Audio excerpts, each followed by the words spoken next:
Hello everyone and welcome to PW only IAS. दोस्तों, हम सबके सामने एक बहुत ही इंटरेस्टिंग और इंपॉर्टेंट न्यूज है। यहां पर आप देख सकते हैं कि यूनेस्को के द्वारा असम के अंदर में एक बहुत ही प्यारा वर्ल्ड का कल्चरल हेरिटेज साइट डिक्लेयर किया गया है।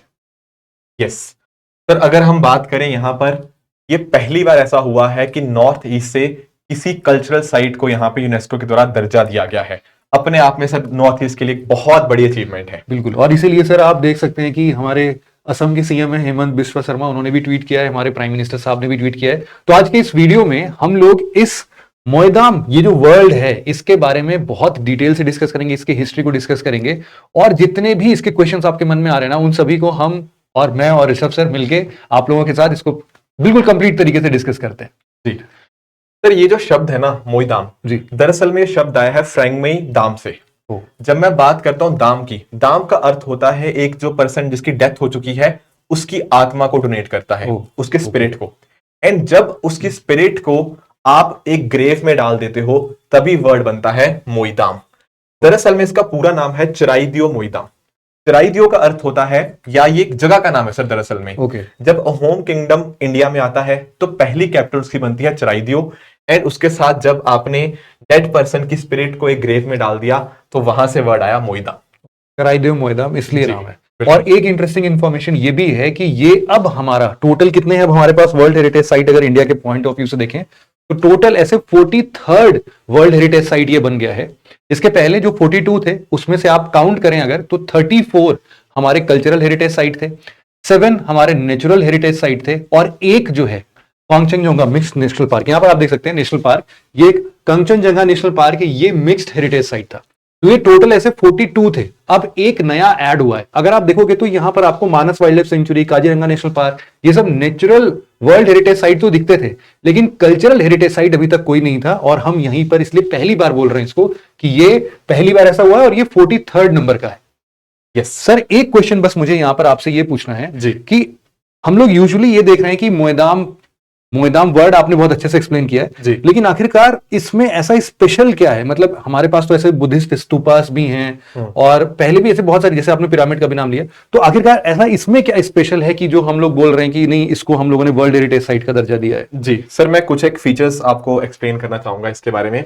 जैसे यहाँ पर आप पिक्चर इसको देख भी पाओगे, अगर आप थोड़ा सा इसको और भी डिटेल में देखना चाहते हो तो इस तरह से कुछ बनता है। यहाँ पर आप इसकी अगर आप शेप की बात करें तो आपको एक हेमिस्फेयर बनता हुआ देखने को मिलेगा। बिल्कुल, तो शेप इसकी एक तो पहली बात हेमिस्फेरिकल है, प्लस यहाँ पर इसके माध्यम से लोग इसके अंदर जाते हैं।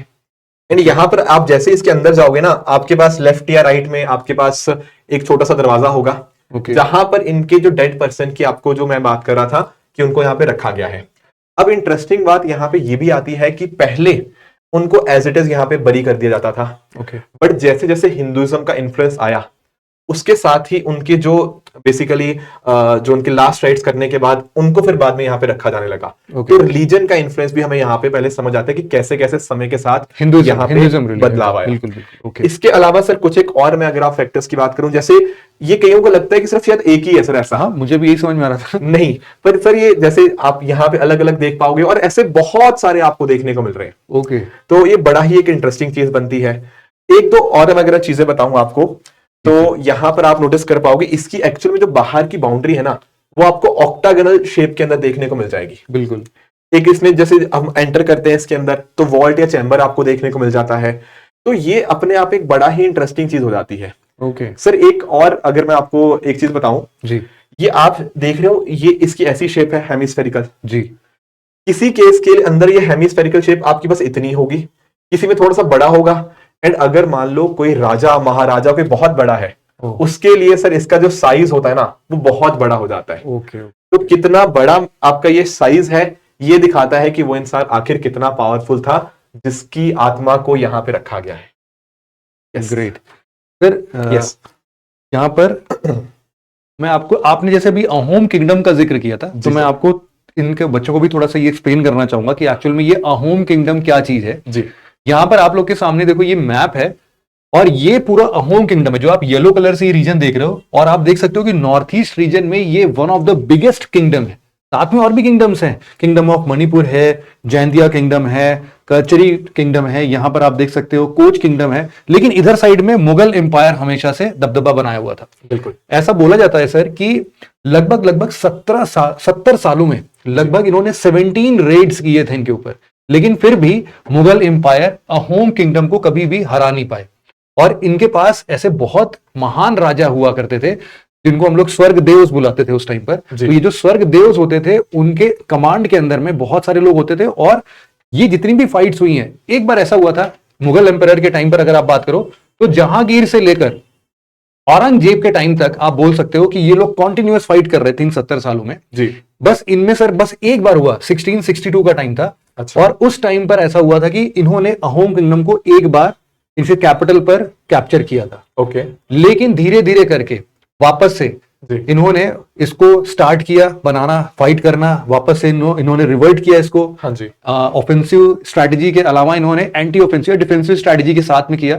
और फाइनली मुगल एम्परर को भी थक हार के जयपुर के राजा राम सिंह को भेजना पड़ा कि भाई तुम जाओ यहां लड़ाई करो, जरा देखो अब तो यहां पर हमारी हारने की पूरी नौबत आ चुकी है। और यहां पर एक बैटल होता है बड़ा इंपॉर्टेंट जिसको हम लोग बैटल ऑफ सरायघाट बोलते हैं। Battle of Saraighat. Battle of Saraighat sir ये हुआ है 1671 में। ठीक है। और ये इसके पहले से भी 2 साल पहले से ही ये राजा राम सिंह जो है ना ये उधर लड़ रहे थे। अच्छा। लेकिन फाइनली बैटल ऑफ सरायघाट में अहोम किंगडम की ही जीत होती है। और इस तरीके से मुगल एम्परर कभी भी इनके ऊपर राज ही नहीं कर पाया, जिसके वजह से कभी भी वो इस साउथ ईस्ट सेक्शन में आगे अपना किंगडम एक्सपैंड नहीं कर पाया। सर मेरा एक सवाल है जी। अब मुगल एम्पायर के बारे में तो बच्चे बिल्कुल पढ़ते हैं जी। एंड इतना बड़ा किंगडम रहा है, चाहे आप जहांगीर की बात कर लो, आप शाहजहां की बात कर लीजिए, औरंगजेब की बात कर लीजिए, तो इतना बड़ा किंगडम यहाँ पर होम किंगडम को आखिर कैप्चर क्यों नहीं कर पाया? सर ये एक तो सर यहाँ पर सबसे इंपॉर्टेंट बात क्या है ना कि इनका टेरेन आप सभी लोग ज्योग्राफी में पढ़ते होंगे कि यहाँ का टेरेन ऐसा बिल्कुल प्लेन एरिया नहीं है, माउंटेनियस एरिया है। और इस माउंटेनियस एरिया में बहुत ही शानदार इन लोगों के पास गुरिल्ला टैक्टिक्स होते थे। यहां पर मैं आपको दिखाता हूं, ये गुरिल्ला टैक्टिक्स, ये वॉरफेयर का मींस ऐसा होता था जिसके बेसिस पर ये लोग मुगल साइड के जितने भी इंपेरर्स और इनकी जो सेना होती थी ना उसको चकमा दे देते थे और ये लोग कभी भी उनको जीत ही नहीं पाते थे। यहां पर सर एक बहुत ही इंपॉर्टेंट पर्सन, आप अभी हम लोग बातचीत कर रहे थे तो आपने नाम लिया था, एक बार आप उनके बारे में कुछ बताएं। बिल्कुल सर। सर दरअसल में ना जो आपने पहली बात तो गुरिल्ला वारफेयर की बात करी, ये दरअसल में छत्रपति शिवाजी महाराज के द्वारा भी बहुत यूज किया गया। और जो मैं बात कर रहा था सर वो लचित बरफुकान जी के बारे में है। ओके। एक्चुअल में हमारी जो करंट सरकार है उसके द्वारा लचित दिवस भी सेलिब्रेट किया जाता है हर साल 24 नवंबर को। तो दरअसल में उस समय के जो होम किंगडम के राजा थे जिनको आपने स्वर्गदेव बताया, तो वो दरअसल में उनका नाम था चक्रध्वज सिंघा जी। उनके जनरल थे बहुत इंपॉर्टेंट लचित बरफुकान जी। अब इनके देखो जो ब्रेवरी के किस्से हैं वो अपने आप में बहुत मशहूर है। इन्होंने जो ब्रेवरी दिखाई उसको आज भी लोग याद करते हैं। तो चाहे वो गुरिल्ला वारफेयर टैक्टिक्स हो या इनकी ब्रेवरी हो और अपने अपने जो साथ में सेना होती है उसको साथ में कैसे लड़वाना है, वो जनरल का जो एक लीडरशिप का एग्जांपल है ये हमें सामने देखने को मिला। एंड ये एक पर्सन रिस्पॉन्सिबल थे जिसकी वजह से इतनी कोशिशों के बाद भी, इतनी बड़ी आर्मी के बाद भी बैटल ऑफ सराय घाट के अंदर मुगल आर्मी जीत नहीं पाई। बिल्कुल सही बात है सर जी। सर यहाँ पर एक चीज बस मुझे और नहीं समझ में आ रही है कि ये सब तो ठीक है, हम लोगों ने काफी अच्छे से डिस्कशन कर लिया जी, लेकिन अगर हम लोग यूजुअली अगर नॉर्मली मेरे दिमाग में क्वेश्चन आ रहा है कि वर्ल्ड हेरिटेज साइट्स ऐसे तो बहुत सारे होंगे। बिल्कुल। और शायद ये भी पहली बार ऐसा हो रहा है कि इंडिया में इसको हम लोग पहली बार ऑर्गेनाइज कर रहे हैं। हाँ जी, हाँ जी, हाँ जी। पिछले ये शायद 46th मीटिंग है इस बार की और 46th मीटिंग में आज तक कभी भी इंडिया में हुआ नहीं था, ये फर्स्ट टाइम इंडिया में होने वाला है। आखिरकार इसको कैसे सिलेक्ट करते हैं, मतलब क्या चॉइसेस रखते हैं, किसके बेसिस पर हम ये सारे सिलेक्शंस करते हैं? जी सर इसके लिए एक्चुअली ना हमारे पास यूनेस्को की एक वर्ल्ड हेरिटेज कमेटी होती है। ओके। अभी तक टोटल 45 बार ये मिल चुकी है, अभी 46 टाइम इंडिया में ही मिल रही है। ये आप देख पाओगे भारत मंडपम नई दिल्ली के अंदर। तो 21 जुलाई से लेकर 31 जुलाई ये 10 दिन का पूरा इनका प्रोसेस है। इसके अंदर यहाँ पे जो वर्ल्ड हेरिटेज कमेटी है वो डिस्कस करेगी एंड जो साइट्स उनको लगता है उनको यहाँ पर इसके अंदर ऐड ऑन किया जाएगा डिपेंडिंग अपॉन द फैक्ट कि कौन एक्चुअली पूरी दुनिया की धरोहर है, ये सिर्फ इंडिया की नहीं है। ओके। जो यहाँ पे हम बात कर रहे हैं मोईदाम की, तो प्रधानमंत्री मोदी जी ने भी एक बात बोली है कि बड़ा ही यूनिक तरीका है अपने एंसेस्टर्स को, अपने जो पूर्वज होते हैं उनको यहाँ पे रिस्पेक्ट देने का, उनको याद करने का। तो एक्चुअल में ना हिस्ट्री के पर्सपेक्टिव से आप बहुत कुछ सीख सकते हो कि आपको अपने एल्डर्स की कितनी रिस्पेक्ट करनी चाहिए। तो वर्ल्ड हेरिटेज कमेटी की जो है बेसिकली इसमें 21 हमें मेंबर्स कंट्रीज देखने को मिलते हैं। इंडिया भी आज के समय यहाँ पर इसका एक मेंबर है। 6 साल की इनकी टर्म होती है, उसमें डिस्कशन किया जाता है कि कौन सी साइट को ऐड करना है, किसको नहीं ऐड करना। तो काफी टाइम से सर चर्चा हो रही थी मोईदाम के बारे में भी, एंड फाइनली यहाँ पर ये फैसला लिया गया है। इसमें सर ये भी था एक बात कि लास्ट ईयर जैसे हम लोगों ने देखा 45th सेशन जो था वो आपके सऊदी अरेबिया के रियाद में हुआ था। यस। और उस टाइम पर भी हमारे 2 साइट्स थे जिनको ऐड किया गया था, एक शांति निकेतन और एक होयसलेश्वर टेम्पल था जी। इन दो को 41st और 42nd वर्ल्ड हेरिटेज साइट का दर्जा दिया गया था इंडिया के अंदर में, और अब हम लोगों ने 43rd देखा है ये मोईदाम को।